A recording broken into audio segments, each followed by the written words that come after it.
I'll start. My name is Rod, and I like to party. So you mean whiskey? What? You're saying it weird. Saying what weird? All of it. Where do you get off?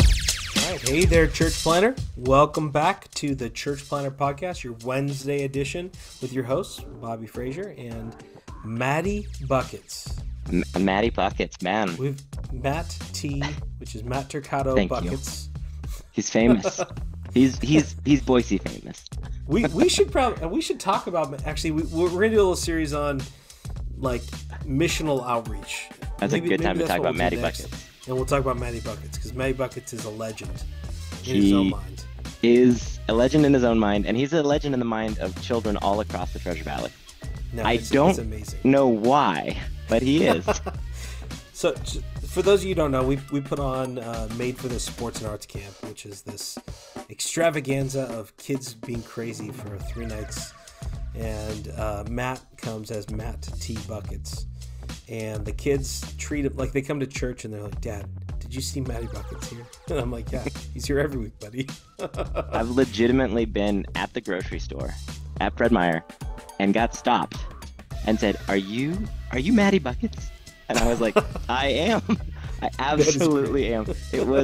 I came home and I just gushed to Ketty. It was one of the highlights of that year. It was next amazing. time you got to get down in the kid's face and go. No, it's great. It's one of the most fun weeks of the year. So yeah, I'm excited to chat about that. Are you going to be at Boise or Meridian camp this summer? The last year was the first year that we split so much that I only went to one. So we'll see. But for sure, I always do Meridian because that's where my kids go. But I might need to. Last year, I wanted to make an appearance, but I also didn't want to steal the thunder of because the idea with Maddie Buckets is a reproducible figure, and so I didn't want to kind of come in and one up a new Maddie Buckets. Well, we could call it Maddie Buckets Senior, Maddie Buckets Junior. I think we can make that work. Yeah. All right. Well, I really enjoyed the idea of having like my daughter be like Maddie Buckets, like Maddie. Oh, Maddie. Have a girl like Maddie Buckets, or like my sister. So yeah. I like that. All right. We have a special co-host today.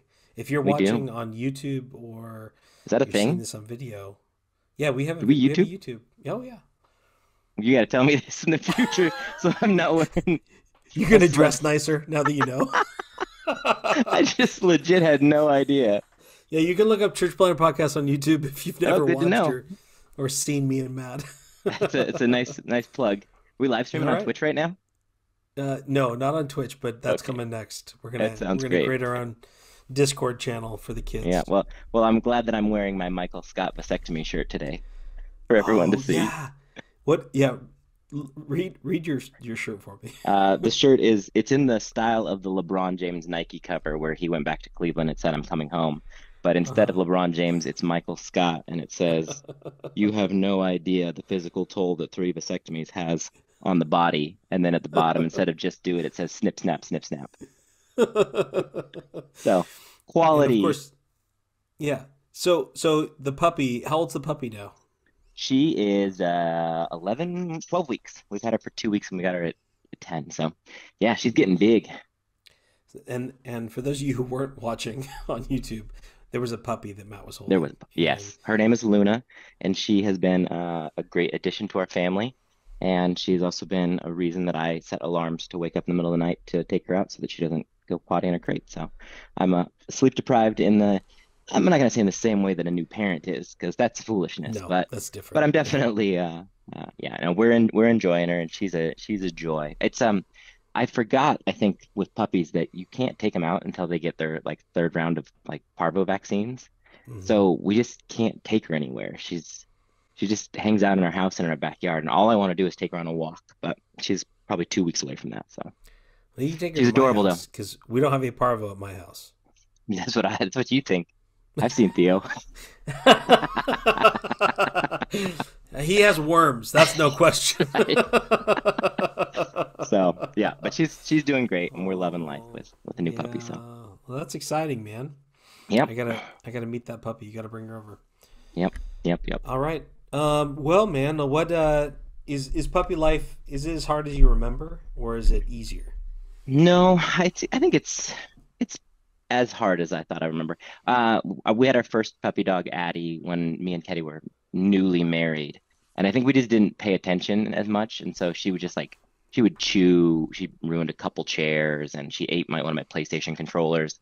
So I think we're more aware right now of Hmm. where she is, what she needs, and so that's hopefully good. But I'm sure we're gonna go through a chewing phase and all the fun Hmm. phases that happen. But right now we're enamored with the adorable golden doodle puppy phase. So we're Yeah. just, Is yeah, it's great. is there a better phase for a puppy? No, there isn't. Nope, nope, That's it. nope. So yeah, Good, how man. about you? Well, What's new with you? man, let's see. What is new? Oh, my two boys got put on their spring baseball team, and I think you'll enjoy this, but I did not enjoy it. Are they on the Dodgers? Um, yeah, they're on the Dodgers. Yes, that's Yeah. great. No, Robert, good news. That means they're gonna make a ton of money.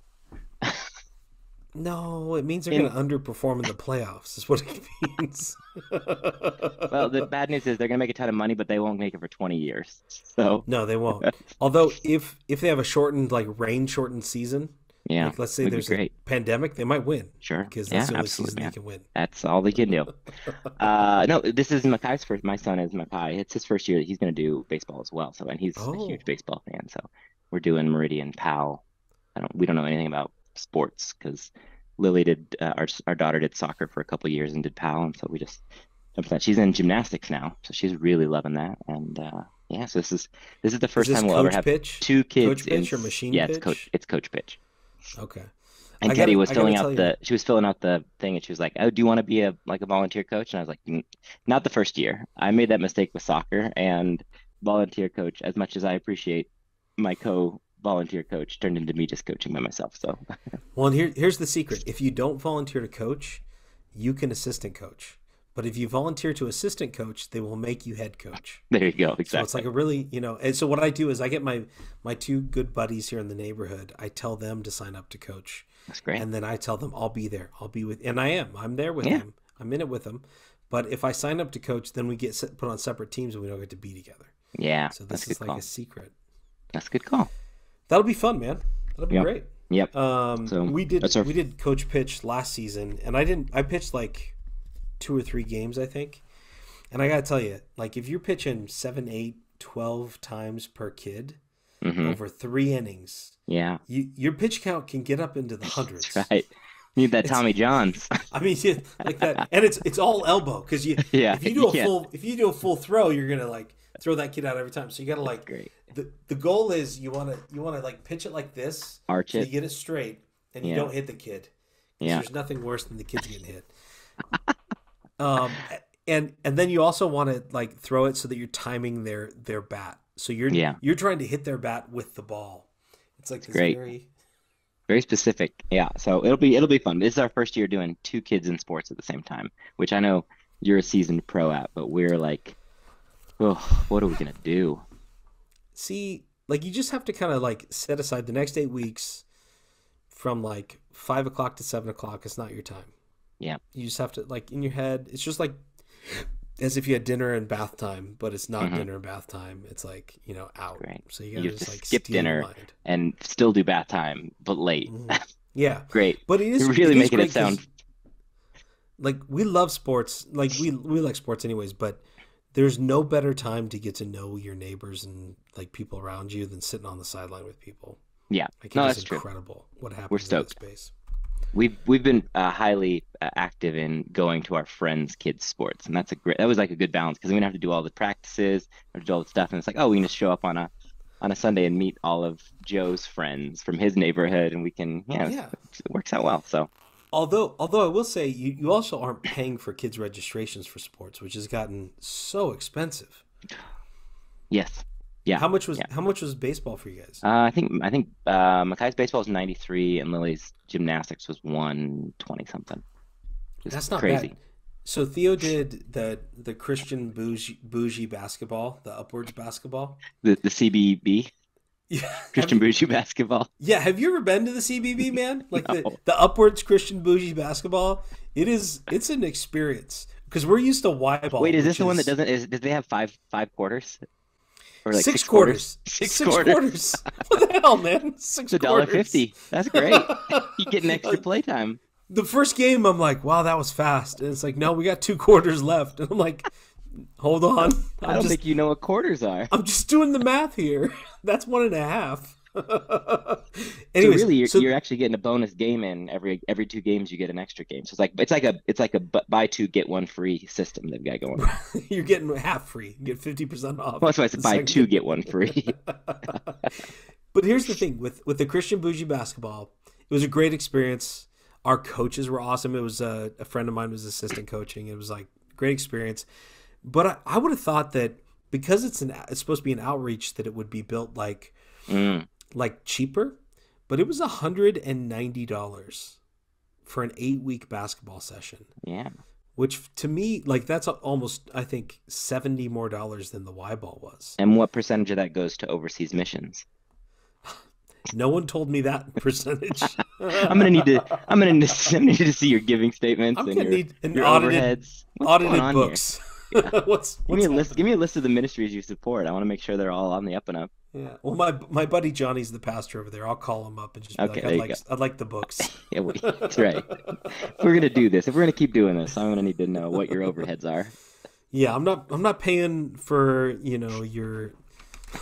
I'm not paying for your relief ministry over Look here. at that, $80 of administrative fees. Sure. Classic nonprofit trick. Overhead. I see. I see the overhead is you going out to lunch every day. Yeah.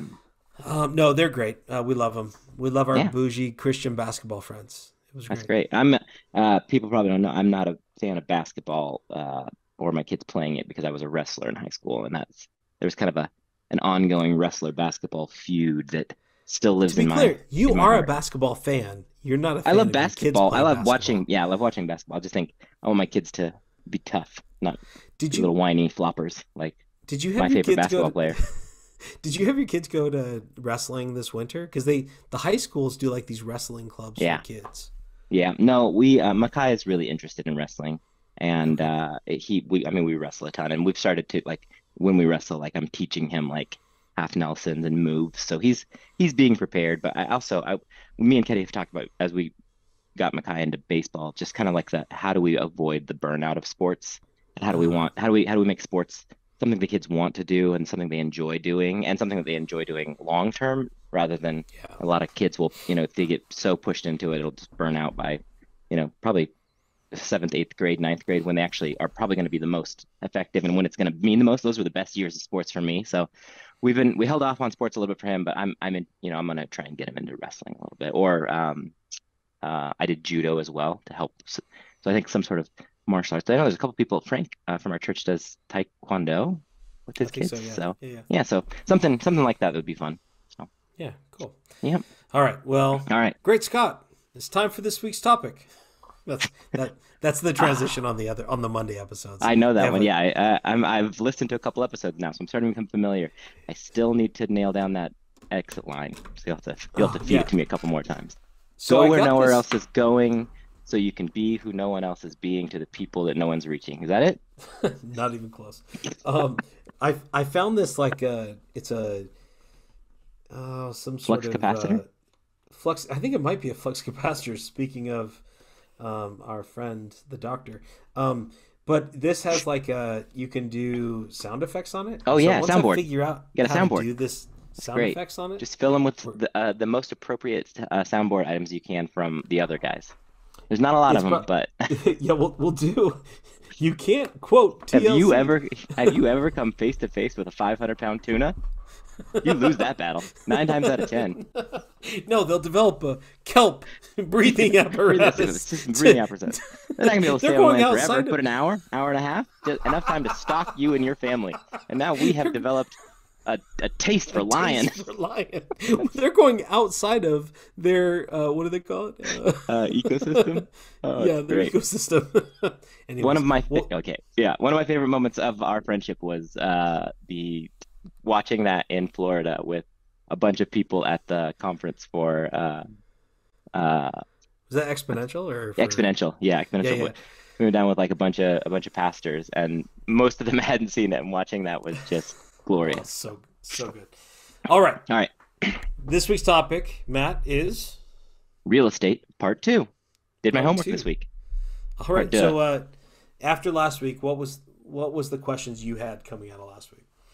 Yeah, I think last week was really great, and it was an eye opener for me to prepare a little bit more as I sat and listened to you for quite a bit. I think some of the stuff that I was thinking through, in actually just going back and re-listening is it feels like the real estate and kind of a building or a meeting place. I think I'd mentioned this in the podcast, but it's something that most people who aren't the actual planters don't think about. I didn't think about where we were going to meet. I just heard you say one day, say, we're going to meet at this other church in their gym. And so I think like some of the logistical questions that came to my mind is like, where in the process do you start to figure that stuff out? Because it's like you get a vision, you catch the vision, hey, like God's calling us to plant a church, and you start to form a team. Because I wasn't involved in like kind of that side of things, I'm just kind of curious, like how, like where somebody who's thinking about planting a church start, or when they start to think about now the process and how they go. I mean, even how to go about that. Like you just start calling friends and saying like, hey, we're meeting. If you know that you're not going to, take out a big loan and do a building, which I think you said is not a great idea for your first It's your first impossible, go around. honestly. Yeah, Yeah. it's like I think that like that was kind of the thing that struck me, was like how does that process happen? Less so like where are we going to meet? So I just love to hear a little bit about kind of maybe your experience with Redemption Hill, or how you kind of coach new church planters through that. Yeah. When you think about where to meet, there's kind of two pieces to it. There's the functional piece of I've got to find real estate, just a room that will work for us to meet in. I got to find kids' rooms and all those pieces. But I'd say before that, the question has to be, who are the people that you're called to and where are they? Yeah. Because that should really form, from a missional standpoint, you're going to form where's God calling us to go. For us, like I think I said last week, it was our neighborhood, and so Yeah. we drew a pretty tight geographic circle around our house and said we're going to work in concentric circles from a quarter mile to a half mile to a mile, maybe 2 miles out. But we wanted something that was easy for us to invite our neighbors into, Hmm. something that didn't require a long drive. Now, you are somebody who came and joined the mission, even though you lived in Meridian at the Yep. time, to come be a part of what we were doing here in Boise. And that's okay. You're going to invite, I wouldn't just base it on where your people and your team are, although that Yeah. that could be a part of it, because that's something that we're considering right now as we have so many people near where you live. How can we help you create space to reach them Hmm. with a gathering? So that's a piece of it. So that's kind of the first step. And then the second step is to say what will work for us now and what will work for us in the next stage. Because a lot of church planners get stuck thinking, I'm going to have this massive group of people, and so I need enough room to have 250 people per service in the first year. Now, some church planners have a plan and a vision and the money to do a launch large and to get to 200, 300 people, and then to sustain that over the next 2 years. And they're Yeah. going to need 400 to 500 seats to grow into. Yeah. That's real. And honestly, that's a lot harder to find room for. I talked about in our city kind of the three key opportunities: schools, actually, we'll say four: schools, theaters, retail space or commercial, underutilized commercial space, and then the last is other churches. So those are kind of the Mm. four main places. But it starts with fundamentally, until you've got 50 people, I think you should be in a house and Yeah. keep it small and tight and connected. And primarily until you're ready to launch large and have a Sunday gathering that requires a bunch of setup and that stuff, I'd stay as small as you can, because I'd rather be in a full room than an empty room. Yeah. Yeah. We have a church planter friend out in Cuna, which is another town here, and they got permission to meet in the high school in their auditorium and use some classrooms and then use their gym for their kids, which is great. But it was a high school that's built for 2,000, and the auditorium has 900 seats in it, and so they did really great, and they raised a bunch of money and had 150 people at their launch and stayed there for the first year, which was a really strong start. Hmm. But it was weird because when you went into the room, it felt like the room was sucked of its energy because it was Yeah. 150 in a room of 900. And so what you really want to think about is how can we mostly fill a room, somewhere between 60 and 80%. And then from that, once you fill it up, then think about the next thing, because you Yeah. don't want to get ahead of yourself and get something too big. Yeah, that felt, I mean, for our experience meeting in a gymnasium, like, the first, until we got pipe and drapes, it felt like you just like walk in and just acoustically, it felt like everything was spread out. And it's like, oh my gosh, like in order to get to where the stage was, you have to just walk through this abyss of nothingness. And we tried to like block it off with tables, but that felt, so I think that, I don't know if that is like a thought process through, is like that expandability to be able to kind of grow it. I mean, our Christmas services, it was like we didn't put up any pipe and drapes and we were filling up the whole thing. So there's going to be that flexibility seems like it might be great to have later on, but early on it feels like it would be, I mean, even with our pipe and drape up, sometimes for like a New Year's service when there's 6 to 12 people on our first couple of years, it was like after the kids all leave, it's like, oh, it feels strange. So, well, that kind of answers that part of it. The second part was just like, okay, so you draw a map and you say this is the area. Then do you just start like networking, going out to schools and saying, "Oh, you open a meeting?" Going out to, I mean, for our experience, going out to local churches and saying, "Hey, we're a new church plant. We're looking for space." Or how does logistically one go about saying, "Okay, I know where God's calling us to. Now, how do I take steps to actionably build the relationships to actually meet somewhere?" Yeah, and this is where you're going to need time. Time's going to be your friend, because when you're thinking about real estate, nothing moves fast. Even if something's ready to go, even if something works well, it may mean that organization needs 6 to 8 weeks to clear the calendar to have you in it. It may mean that you need to come up with some money to be able to put for a down payment and for your deposit. It may mean that you've got to finagle and find the equipment that you need to be mobile in that space. So all those pieces take time. And so as soon as you decide to plant a church, that's the time to start thinking about real estate and looking everywhere you can. Now, a few good starting points. If you're thinking about theater, Regal Theaters actually has a program for churches, and you can reach out to their national program and they'll help you work with the local Regal Theaters to set up a rental, because they want it as a part of their revenue stream. So Regal actually has a good process. It can be a little expensive, and theaters can be onerous because the amount of equipment that you need to make a theater work for kids is pretty tough, but it can be a good place to kind of have, you can start in a smaller theater and then grow into a larger theater in the same space. And there aren't movies showing on Sunday morning because no one goes before noon, so it works well. Do they open the But concessions for you though? Because that feels like it would be a good selling point. Like unlimited Diet Coke on a Sunday morning I'd go to that church. You can have 6 gallons of Diet Coke per week. That sounds like a terrible idea. So Regal has a good program. The second is school districts are a good starting point, but school districts are really finicky. So you really want to you ask around and connect with other pastors in your town. And this is why networking is so important, because there's only one church in your city, and those other pastors work for the same boss that you do. It's the king. And you need to go to them and you need to build a relationship with them. And when they ask you what you need, you tell them 4 things. You tell them, I'm looking for someone who will support us financially. I'm looking for someone who will pray for us. I'm looking for somebody who will platform us and help us raise up people. And then I'm looking for connections to find space. And so when you find someone who's in your neighborhood, especially if you're new to town, you're parachuting in, you don't know people, you've got to build a network. And you also want to ask your team what they know and who they know, because if they're going to have better ideas than you are, they're going to see things differently than you are. Pastors tend to get pretty myopic in what we think can work. And there's some incredible places that you would never think would work for a church that can work. Office spaces in an office park can work really well because they tend to be pretty big buildings. Yeah. They're not Good parking. And they have great parking on Sundays. Like the Pursuit, which is one of the churches here in town, actually worked really well for that reason. Industrial spaces a lot of times have large warehouse space that can work for gatherings, but it's a matter of figuring out one that works for the price point that you need. And then anytime you're working in commercial real estate, you want to find a commercial real estate agent that will help you find a space. There's 2 reasons for that.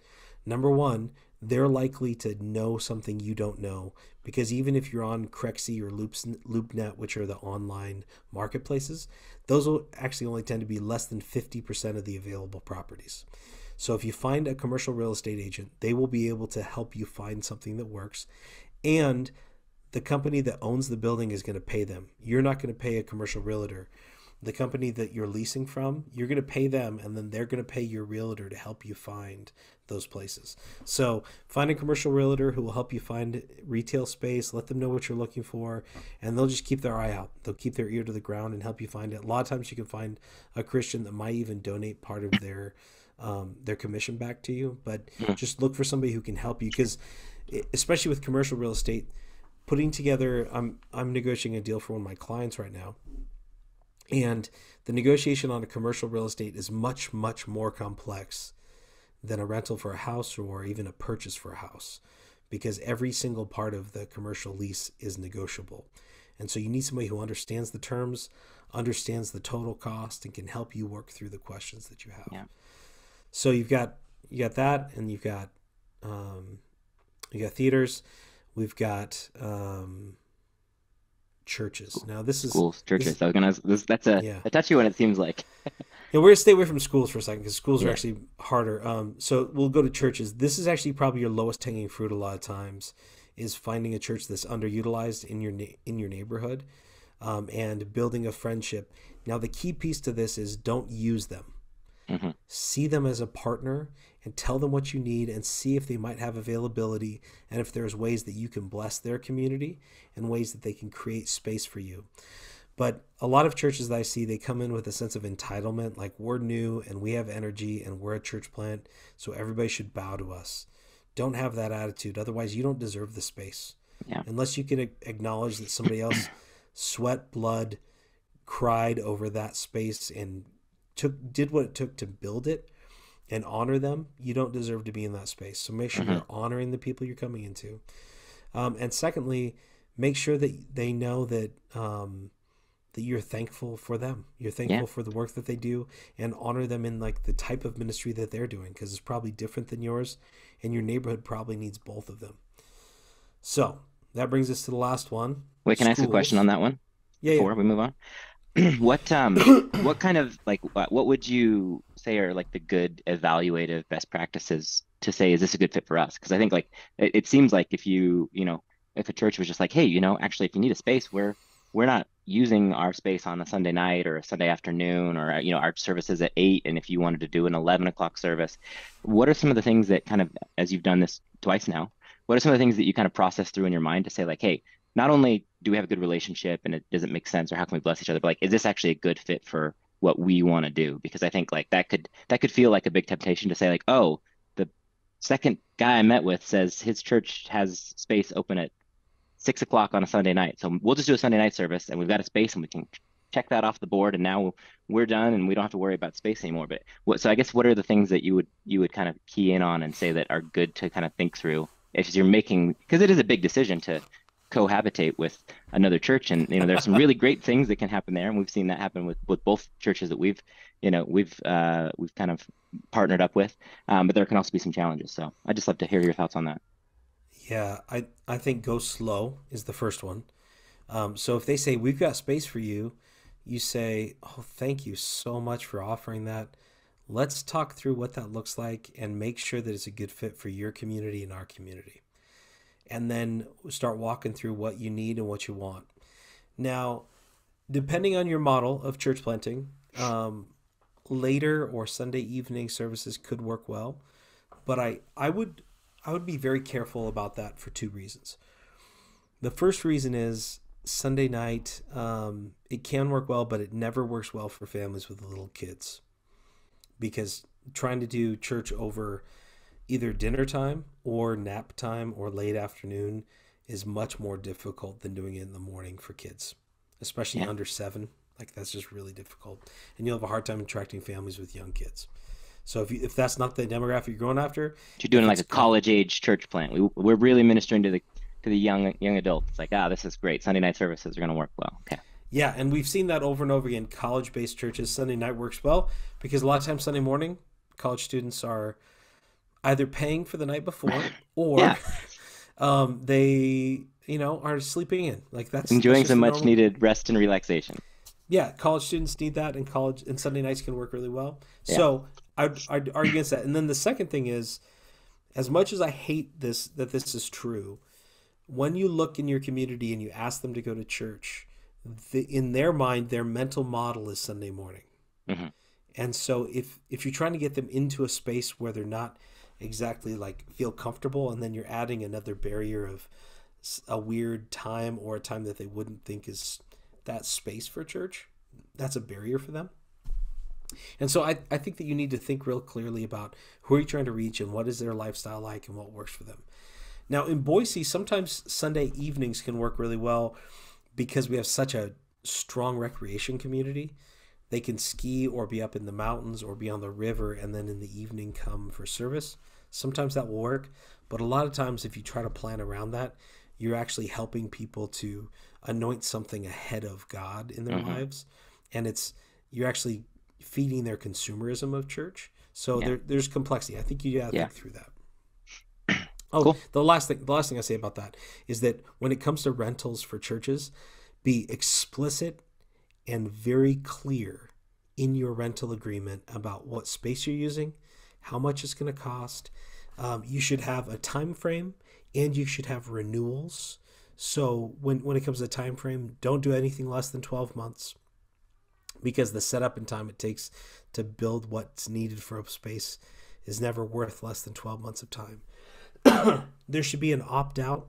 So if you get too large and you can't meet there anymore, there's some sort of mechanism to end the contract early on one or both sides that includes some compensation so that they're compensated for the time. Sorry, my voice is going out. And the last piece is make sure that you have clear extensions so that it's like 3 to 12 months at a time. And so you can regularly reassess what the cost is and what the value is.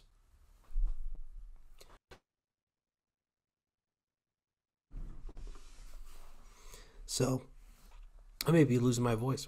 We may be done with this interview today. We're All pretty right. close. Good. Good. So now yeah, schools was the last one then. Yeah. Yeah, schools. Okay, let's jump into schools.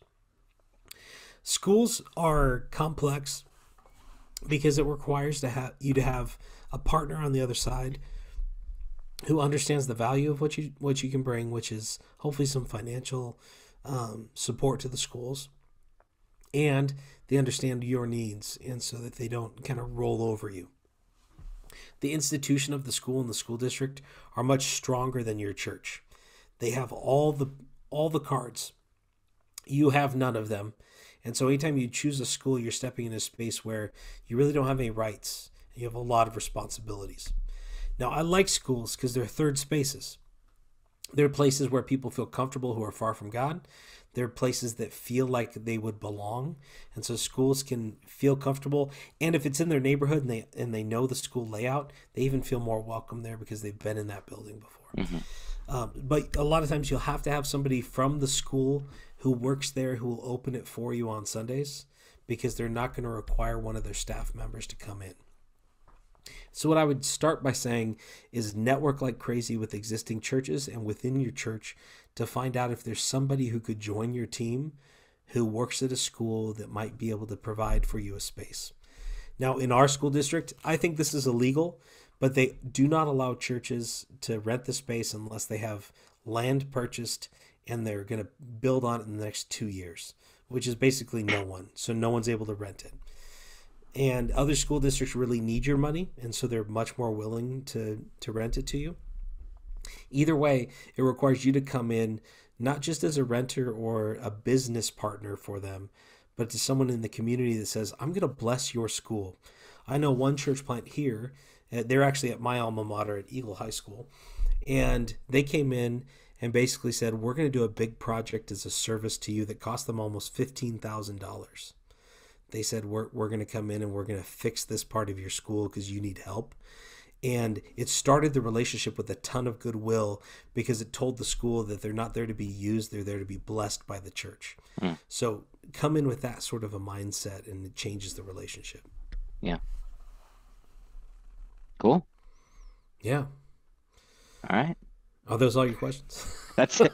That's it. You answered them all. No, no, I think that I obviously that there's like aspects of kind of each of those that have some strengths, and I think like the great part I heard was just like what makes sense for who you are, who your church is, who God's calling you to, who God's calling you to be. But I think that it just again it just feels like this thing that just goes unthought about for most of the people, but it seems like it's a lot of there's probably a lot of energy and work that go into building those relationships and that networking that's on top of everything else. So it's Yeah. cool to hear, and it's good for me to get some recognition of what went into that for our community. So Well, in our church right now, we're renting from two different churches for our preschool and for where we meet. So mhm. it's a lot of work to maintain and care for those relationships, but it's a part of the work. And I'd even argue that it's a part of the work that's a part of the gospel work that we do, Yeah, which is the unity and partnership that we build with other churches is actually a testament to the Spirit's work in our lives. So don't see it as an annoyance, see it as a key hmm part of the work that we do. And then I think lastly, this is a piece of advice that I would give most church planters. If you're renting office space somewhere, a lot of church planters, if they have a mobile space, they'll rent an office space. I would say try to figure out how to purchase something, some piece of real estate early on. Squirrel away $20,000, $50,000 into a fund and purchase a house that you use as an office and that you use as meeting space.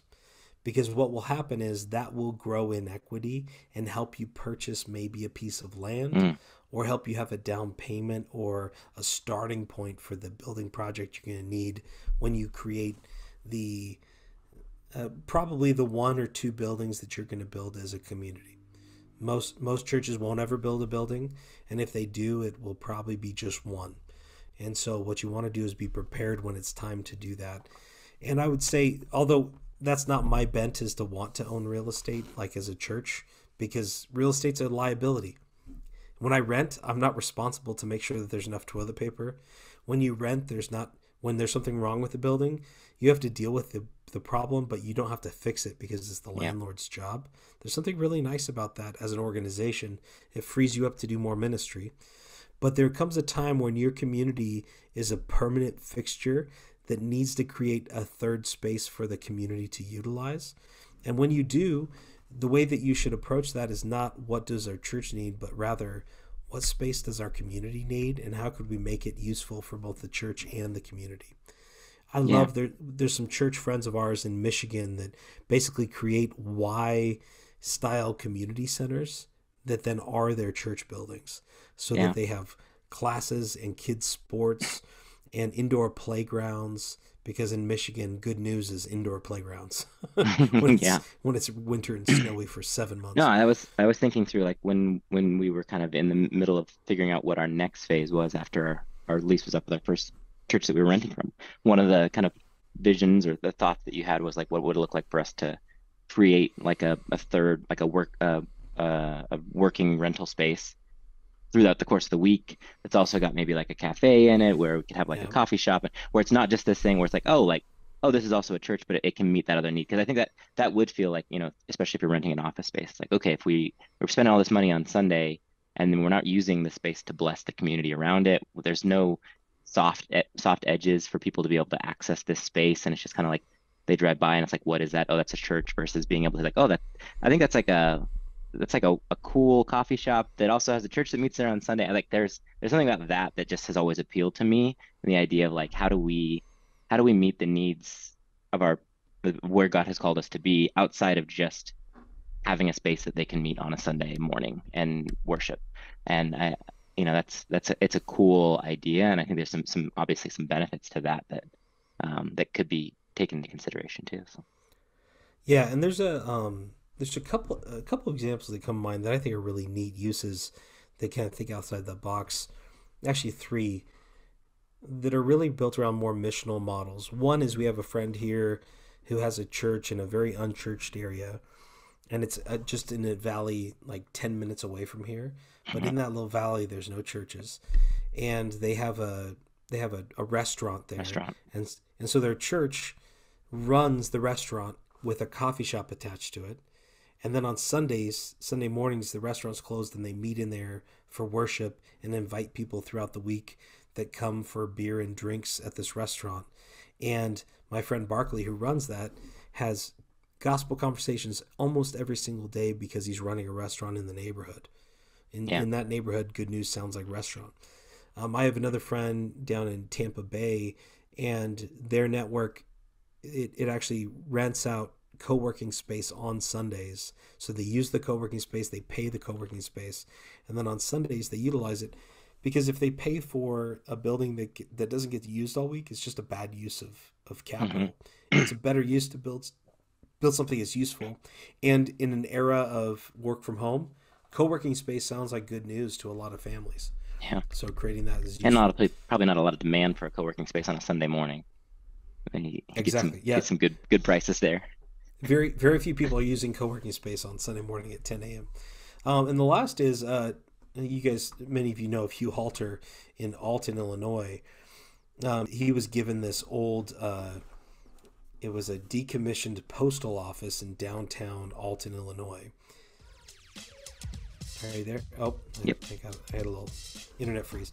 And in this downtown area of Alton, Illinois, they created this beautiful, it's become the premier event space for their city. They have a coffee shop, they have yoga classes, they have co-working space, and it's become the center of this small town.